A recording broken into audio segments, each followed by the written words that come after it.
Well, I was really happy until I realized that this is actually cracked right here, and I've already peeled the labels off of them, so I can't return it. But does that mean that we wasted our time, money?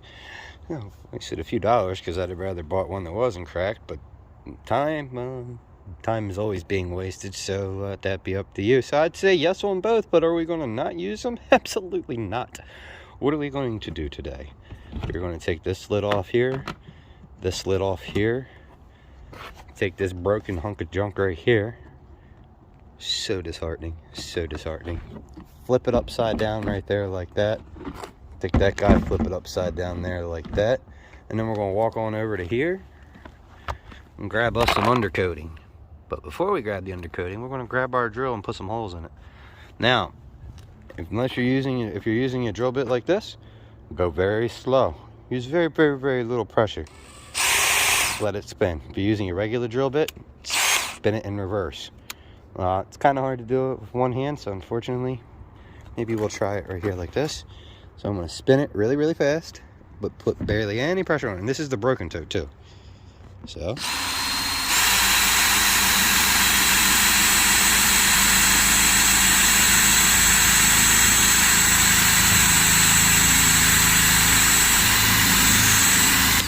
Make sure I'm spinning right out here. There we go.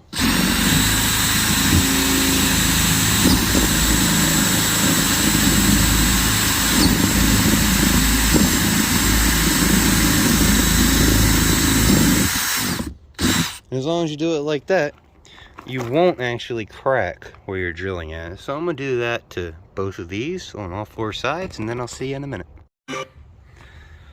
Got our holes drilled out. Went around, marked 5 inches on this one and the other box. I'll take my soldering iron, put it on the line, then we will widen her out just a little bit, just like that. There we go. Beautiful. I'm gonna do that all the way around. See you in a minute. All right, got our totes with our holes drilled into them, melted into them. Doing an experiment with this one for drip control, just trying to see if this will help the moisture escape when it's undergoing its exothermic reaction and pushing all that excess moisture up, trying to prevent drippage. It's not really a problem per se, because I do monitor these very closely once they're in there, but if I can just make it easier or more preventable, why not? So now what I got to do is take scrub brush, scratch everything on the outside minus the lid. Got both of these nice and lightly scratched up all the way around on the outside. I don't know if you can really see it, but essentially it's nice and frosty. So now it's time to paint. I'm going to do one of these at a time, so I'll be back in a second. While it's still in the air, what you want to do is come look at it from the inside and see if you have any light coming through where you're painting at. I'll show you on my next one what I mean by that. Right here we have good, actually you can see a little bit right there in that corner. So I need to hit that little corner right there from the outside, and then I would say this is good. You want to inspect it from the inside, considering we're trying to block the light from it.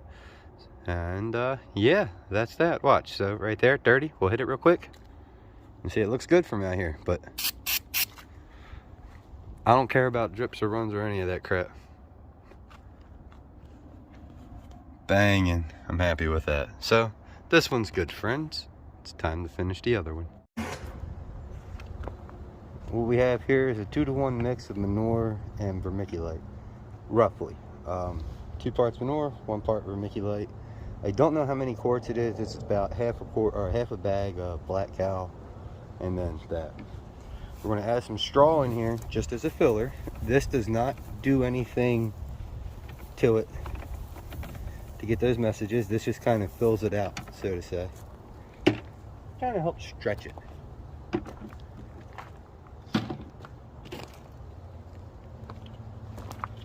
We're just going to grab our sawdust. We're going to start throwing handfuls in. And I'm going to cut this. I really don't know how much it would be about. Maybe like a 1/8 of sawdust. And since I've started doing that, I've noticed people typically say, I thought it was supposed to be a little bit weaker. Well, it was a weaker strain eventually, or essentially. So if that's the only difference we have, and this is doing something besides holding moisture. And I suspect it's something with the tannins. I've added this to BRF and also millet rice flour, done the same way as you would a BRF. So there we go. We may add more, not sure yet.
So I want to add a little bit more. I don't even really know how to explain why I want to add more. It's just something I'm seeing up here.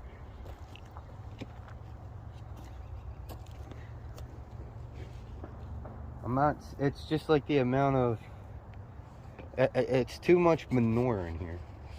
Like it's too black. I want it to thin out in color just a little bit more.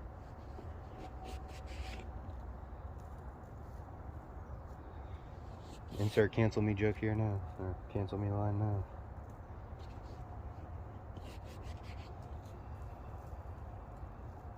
Now, where can you get sawdust at?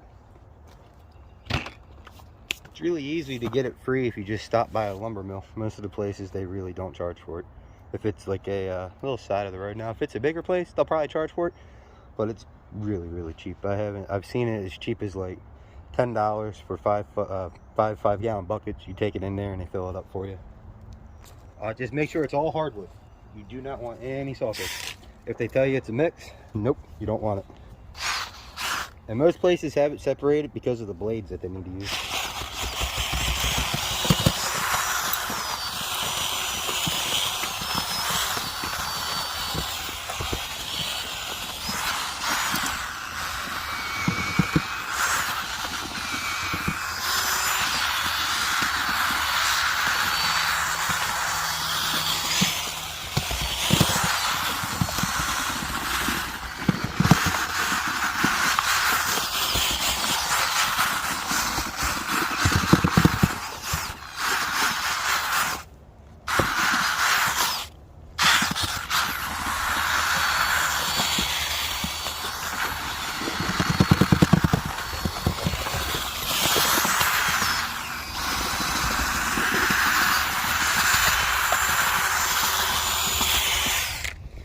We're gonna have 1,000 times better way next week, just watch. Waiting for it to get here now. Alright, now that we have that, next up, what I have here is 120 micron bubble bag. We're gonna use this as a pillow case for pillow tech. So if you don't have one of these, just grab a pillowcase that you're not using, sleeping on. Or if you're mad at your significant other, I hope she whips the hell out of you if you actually use it. And yeah, that just, don't do it. That's nasty. So what I'm going to do now is start taking handfuls of this, putting it in there like that until we get it filled. So now we have all that into here. We're going to take it, pull it real tight, and we'll also take it, wrap it around our little opening, just like that. Cinch it tight, just like that. Coming around, and when you get to the very end, oh, sorry. Oh no, I already got a knot.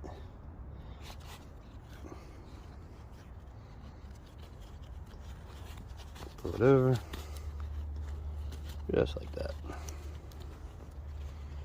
All right, now we got to go add water. And then we bring it up to a boil in here.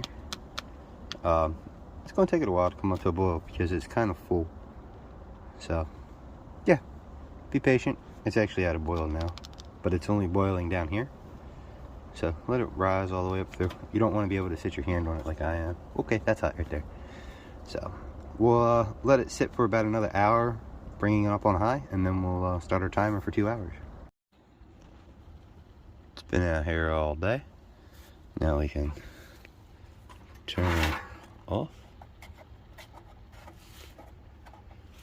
and unplug it and let it cool down for the night.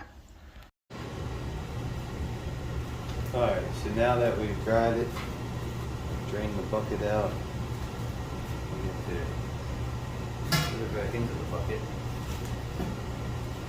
and inoculate our monotubs.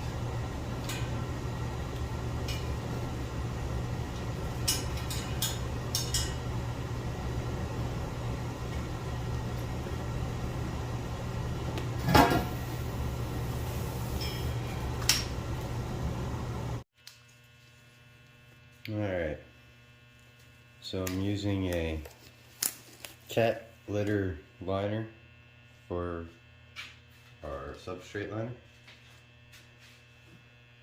Take our grain, bust our grain up. Just bust it up enough to where you come out of the jar.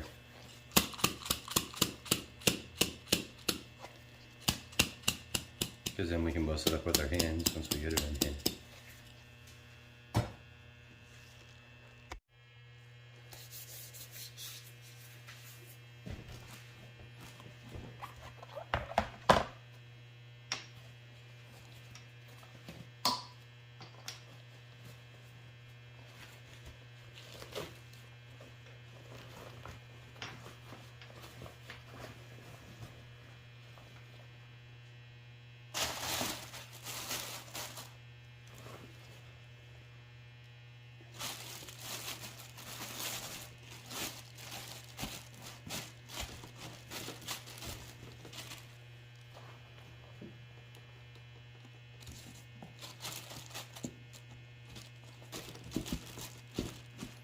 Really push it down to the corners.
All I'm doing is feeling for the holes.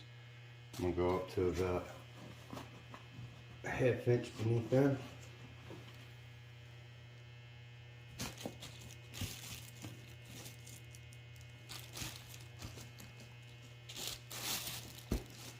There we go.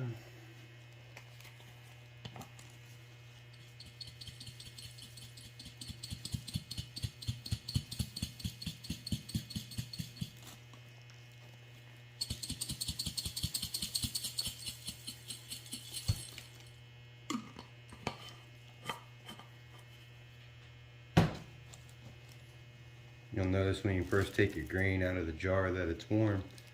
That's because it's undergoing an exothermic reaction as it's alive. Whoa, bug. Motherfucker. Get out of here. It's a time in the woods.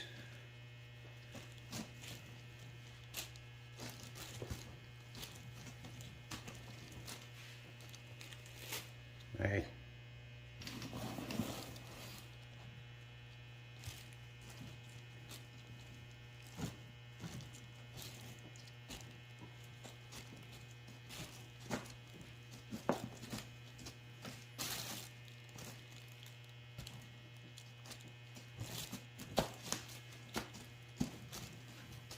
Smooth it out.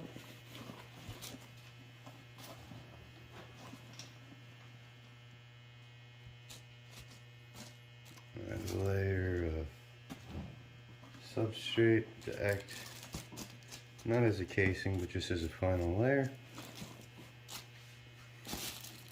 There we go. Give her a teeny tiny pack down. Just like that.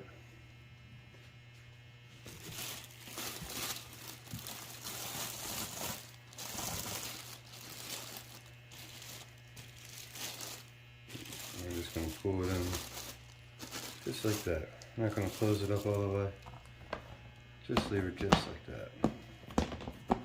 Do the same thing to the other one. And I'll see you when I'm done. Alright guys, we're back. It's been about 11 days. Let's see what we got going on.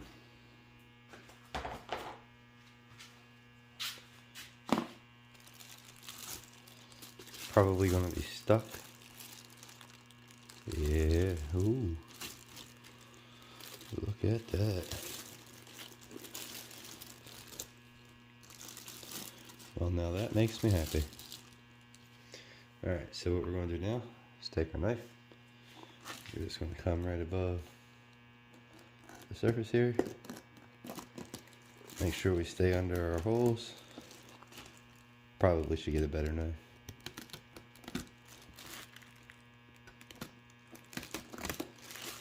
And cut our liner out.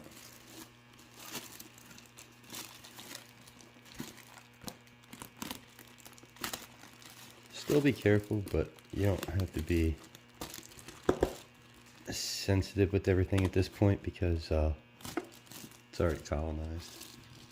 All that water here, don't worry about it. It'll evaporate right out.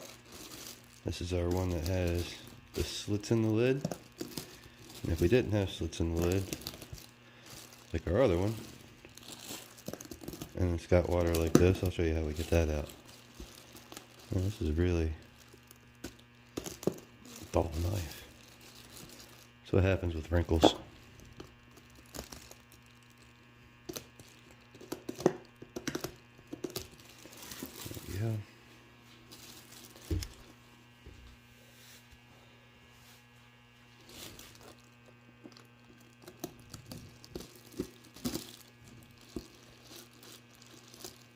About ready to start tearing it. This isn't my normal blade for this, and I'm paying for it.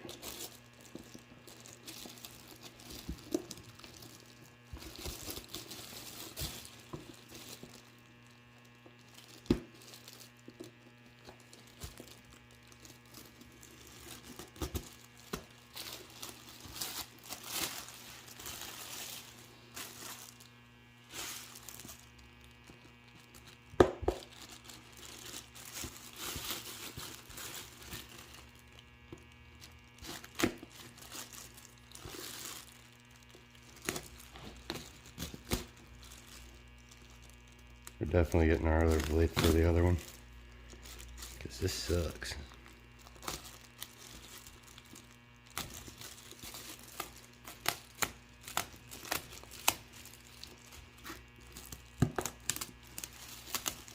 Good night.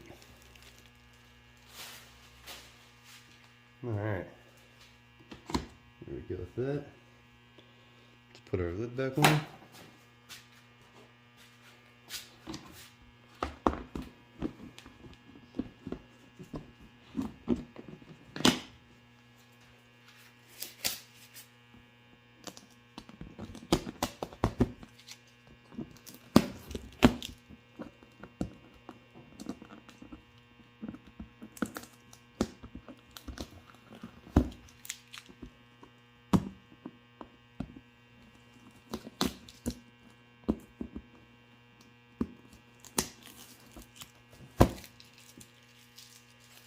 Alright. Now we gotta take our tape off of the side and put her in the tub. I'll see you guys in the fruiting chamber. Alright, so we're here for our second one.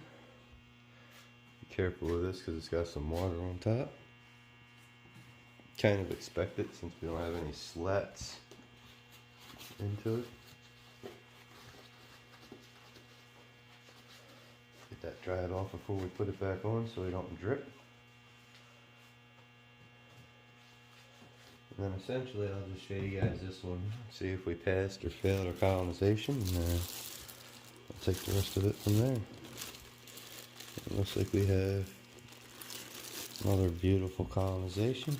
A lot of water in here though, so probably could have checked this a few days sooner. That much water, I might actually work some out, because it is just pooled up. I'll just take a paper towel.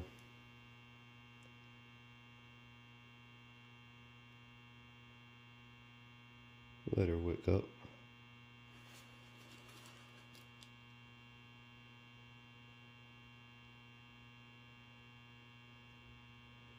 I don't like to do this unless there's a lot of water on here.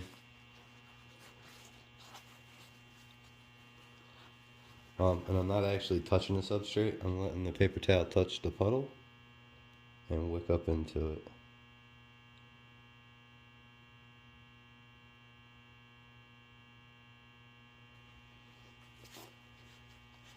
Have to have a couple more spots.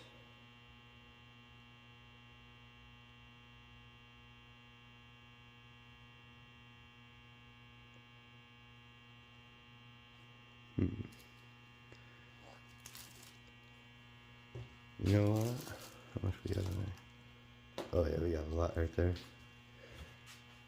Way too much.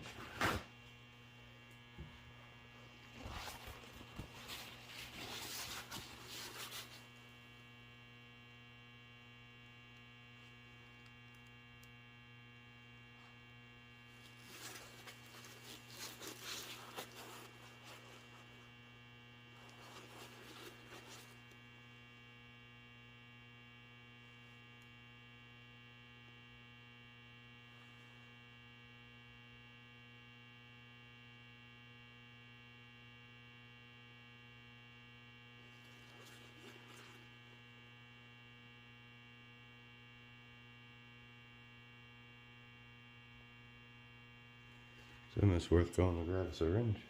As much as I'm pulling out.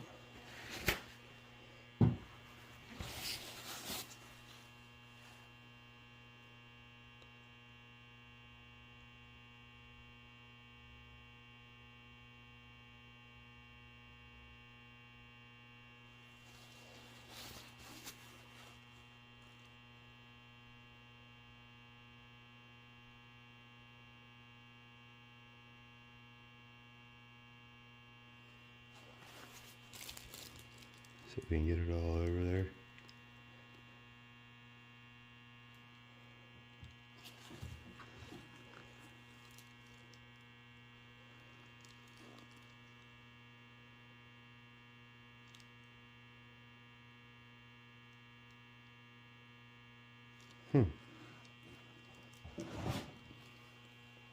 definitely one of the ones where we want a bow field capacity.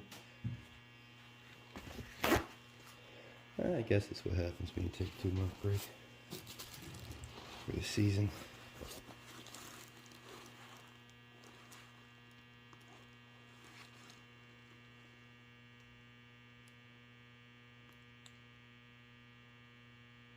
Could I leave this in here? Yeah. But it would also take it a lot longer to fruit.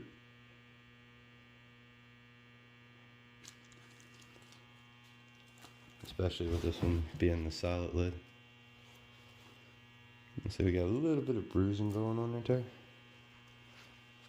It's kind of to be expected with that much water. Will this affect everything? Probably not. Being real with you.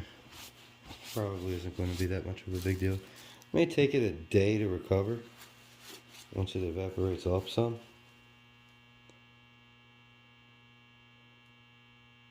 But I don't think it'll be a problem in the long run.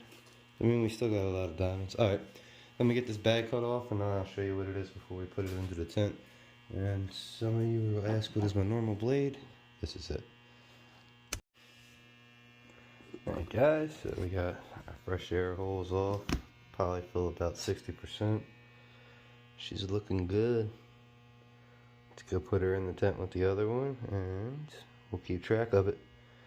And once this recovers, YouTube, I will let you go. And if you want to see the full thing, you're going to have to swing on over to Patreon, friends.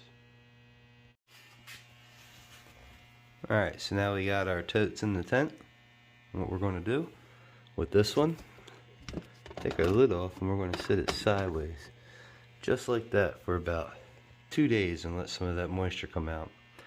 And then we'll start misting. I'll see you guys in 2 days. Apologize for the loud noise. This is day 2. I just put that down a second ago. As you see, we got some metabolites down there. I'm actually going to dry them up and then that's it. We'll start our misting cycle tomorrow. We are on day 2. I apologize for the noise. Let's give our... Want to check? Look at that. Nice and bright. Looking good. Check our other. Looking real good. So now at this point, YouTube, I'd like to think, actually, you know what? Hold on, it's too loud. And it's at this point in time, friends, I'd like to thank you for your time. It's all we have and it does not exist. Much love and stay chubby.